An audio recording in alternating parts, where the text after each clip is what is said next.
Iran ইস্যুতে এক অবস্থানে উপমহাসাগরীয় 6 দেশ।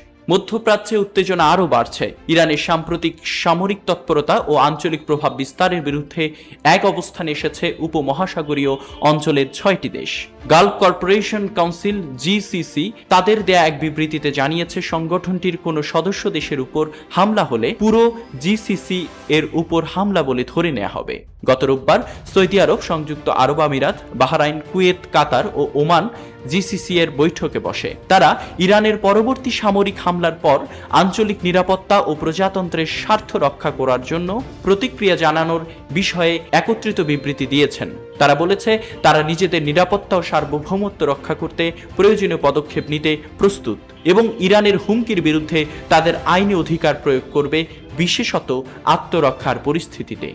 যুদ্ধের তৃতীয় দিন কাতারে ইরানের এফ-সিটি সহ কয়েকটি যুদ্ধবিমান ভূপতিত করেছে ইরান। মার্কিন সংবাদ মাধ্যমের পাওয়া তথ্য অনুযায়ী যুক্তরাষ্ট্র বলছে, সৌদি আরবের যুবরাজ মোহাম্মদ বিন সালমানের চাপে ইরানের হামলা চালিয়েছে যুক্তরাষ্ট্র ও ইসরায়েল। জিসিসি ইরানে হামলায় তীব্র নিন্দা জানিয়েছে। যৌথ বিবৃতিতে দেশগুলো জানায়, তাদের নিজেদের সার্বভৌমত্ব ও নিরাপত্তা রক্ষায় ঐক্যবদ্ধভাবে কাজ করবে। ইরানের যে কোনো হুমকির বিরুদ্ধে আন্তর্জাতিক আইন অনুযায়ী আত্মরক্ষার অধিকার প্রয়োগের কথাও জানানো হয়। বিশ্লেষকদের মতে এটি সরাসরি যুদ্ধ ঘোষণা নয়, তবে ইরানের উপর কূটনৈতিক ও কৌশলগত চাপ বাড়ানোর একটি স্পষ্ট বার্তা। মধ্যপ্রাচ্যের রাজনীতিতে এই অবস্থান নতুন উত্তেজনার ইঙ্গিত দিচ্ছে।